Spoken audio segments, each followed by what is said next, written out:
Assalamualaikum warahmatullahi wabarakatuh. Bismillah, alhamdulillah, wassalatu wassalamu ala rasulillah wa ala alihi wa sahbihi wa mawalah mabadah. Teman-teman sekalian, bahagia kita bisa ketemu kembali lewat channel dakwah dan lewat channel ngaji. Mudah-mudahan nikmat iman, Islam serta kesehatan selalu diberikan Allah kepada kita sekalian. Teman-teman sekalian, kemarin kita sudah coba untuk menyampaikan bagaimana hukumnya perdukunan, tapi memang kita fokus pada satu jenis perdukunan, yakni yang ramal-meramal. Silahkan disimak kembali di video sebelum kali ini. Nah, ternyata responnya luar biasa dan banyak yang menanyakan bagaimana variasi-variasi perdukunan yang lain.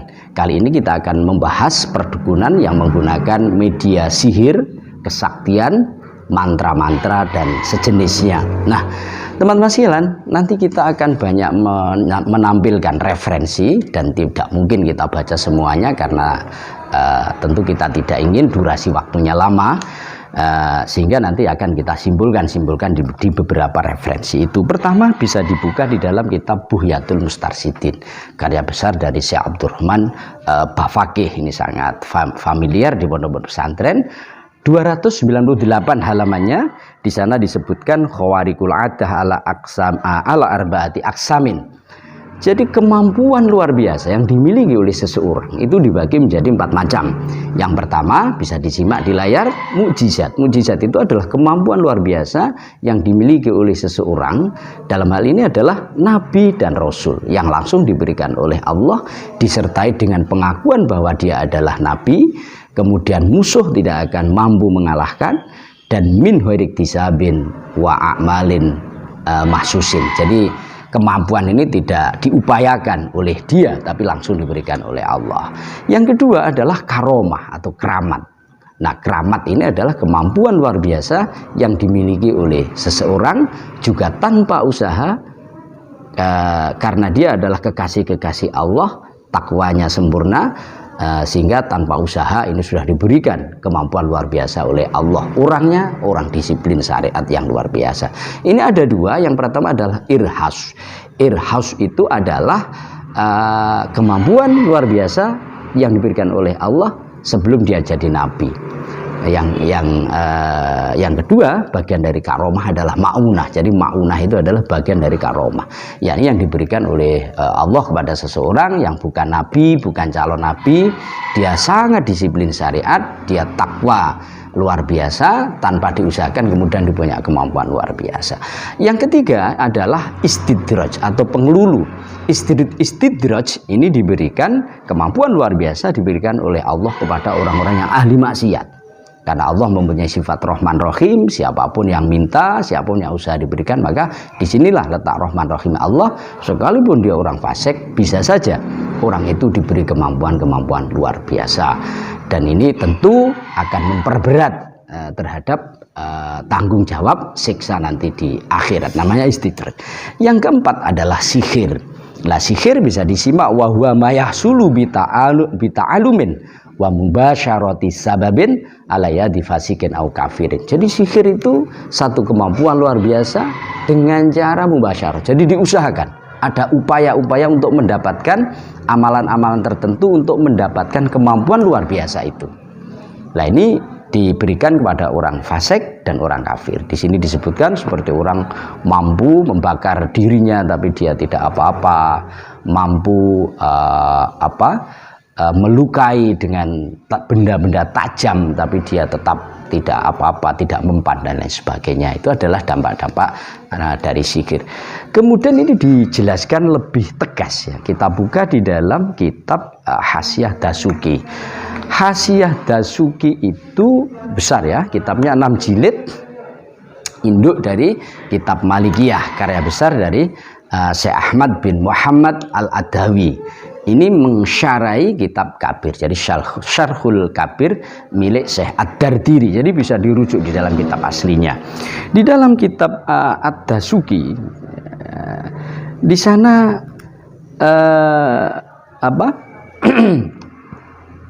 Imam Ahmad bin Muhammad Al-Adawi ini menjelaskan tentang bagaimana sih karakternya sihir itu. Ya, bisa disimak.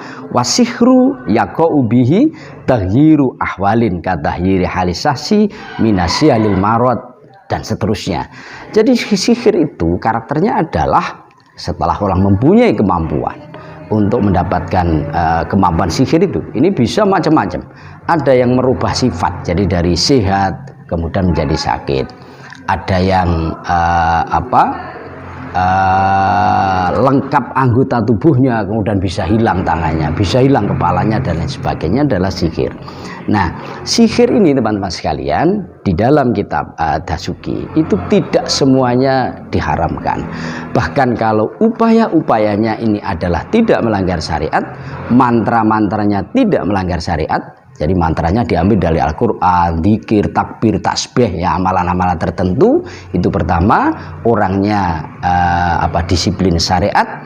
Kemudian tujuannya tidak untuk membuat doror kepada orang lain, maka di sini di dalam kitab Dasuki fala hurmata fihi. Jadi justru untuk membantu suami istri yang sedang renggang, kemudian oleh dia begitu diwasilai agar supaya berkumpul kembali, atau orang selingkuh saling cinta-cinta terlarang kemudian diupayakan agar ini bisa terpisah dan sebagainya. Ini tentu niatan-niatan yang baik dan dampak-dampak yang baik, maka dalam kitab Dasuki ini diperbolehkan. Nah, kemudian ditopang lagi di dalam kitab Tahdhib, ya bisa dibuka dan bisa disimak ya dalam kitab Tahdhib. Tahdhib ini adalah yang dimaksud Tahdhibul Furuq ya wal Qawaidus Saniyah fil Asrodil Fiqhiyah, itu nama lengkapnya, karya besar dari Syekh Muhammad Ali bin Husain Al-Maliki Al-Maki. Bisa disemak dan bisa diluruskan kalau ada pemahaman yang tidak benar. Kita simpulkan bahwa di sini menurut sebagian ulama bahwa mempelajari sihir kemudian berupaya untuk mendapatkan kemampuan lewat sihir, yakni belajar tentang wasilah-wasilah, mengamalkan sesuatu agar dia mempunyai kesaktian-kesaktian tertentu. Ini bagaimana hukumnya?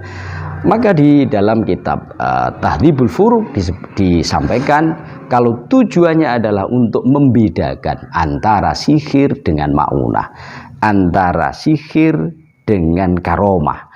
Kemudian tujuannya baik, kalau punya kemampuan nanti kemampuannya dialokasikan, ditasarufnya terhadap kebaikan. Di sana disebutkan untuk membantu memerangi kafir-kafir harbi begitu. Misalnya dia sakti, ya, maka ini diperbolehkan. Atau untuk mahabbah, untuk merekatkan kembali dua suami istri yang sedang bertengkar dan sebagainya, maka diperbolehkan. Itu ada di dalam kitab Tahdhibul Furuq.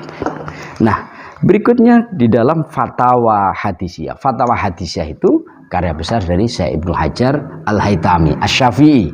Nah, coba di sana dijelaskan bagaimana sih mantra itu yang tidak boleh dan yang boleh. Bisa disimak. Mantra yang tidak boleh adalah kulu azimatin makruatin au maktubatin in kana fihi ismun la yu'raf ma'nahu fahiya muharramatul kitabah wal qiraah. Jadi mantra-mantra seperti sebagian dukun itu ya, yang tidak jelas apa yang disampaikan, ini tidak jelas maknanya. Jadi orang yang mendengarkan tidak paham, yang bicara kadang juga tidak paham, karena itulah yang diajarkan. Maka ini tidak boleh dibaca, tidak boleh ditulis, juga tidak boleh. Nah, yang boleh adalah di bawahnya bisa disimak itu seperti asma-asma Allah, kemudian azimah Qur'aniyah diambil dari Al-Quran. Kalau ini yang digunakan sebagai wasilah, maka diperbolehkan, karena semuanya ini sudah tidak disebut dengan sihir, tapi ini adalah ma'unah. Tujuannya baik, dampaknya baik, maka ini diperbolehkan. Ini di dalam ketegasan di dalam kitab Fatawa Hadisiyah. Yang terakhir teman-teman sekalian, ini sebagai penutup, ini dari Sab'ah Kutub Mufidah. Sab'ah Kutub Mufidah sangat terkenal, karya dari Sayyid Alawi bin Ahmad Assegaf.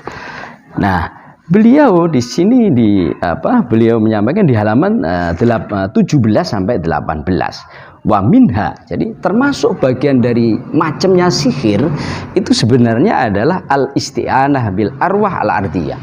Jadi dia minta mencari khodam gitu ya, mencari khodam terhadap arwah-arwah itu.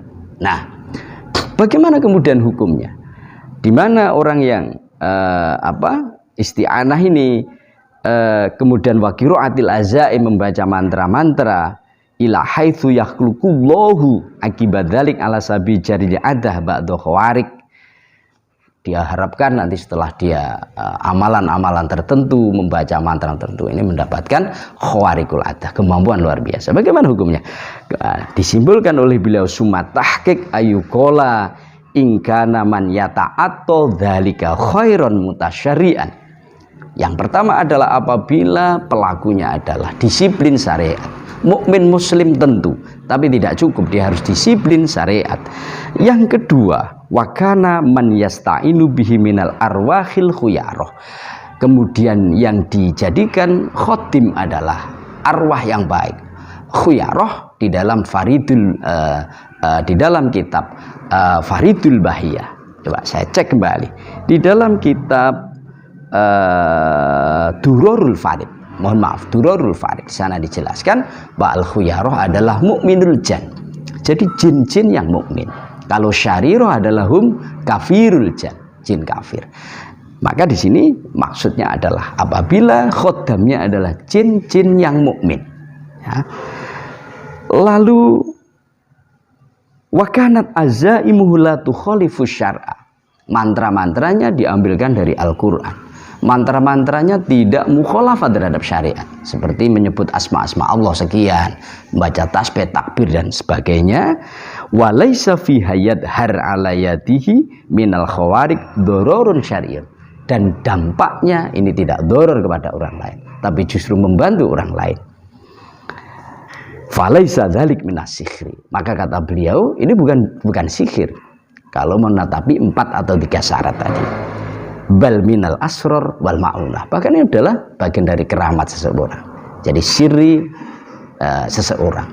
Nah, dari sinilah kemudian kita simpulkan sama seperti beliau yang disampaikan dalam Sab'atu Kutub, maka sesungguhnya kesaktian sihir yang syar'i, karena ada sihir yang ada sihir yang ghairu syar'i, ada yang syar'i, maka ini legal secara syariat. Mudah-mudahan ini bisa ditangkap, bisa dipahami, dan silahkan nanti bisa kita diskusi di kolom komentar ya. Apabila ada hal yang belum jelas, referensinya bisa di screenshot, bisa disimak kembali, bisa dipahami kembali. Mudah-mudahan ini bisa memberi manfaat kepada kita sekalian. Saya akhiri, wallahul muwaffiq ila aqwamit thoriq. Assalamualaikum warahmatullahi wabarakatuh.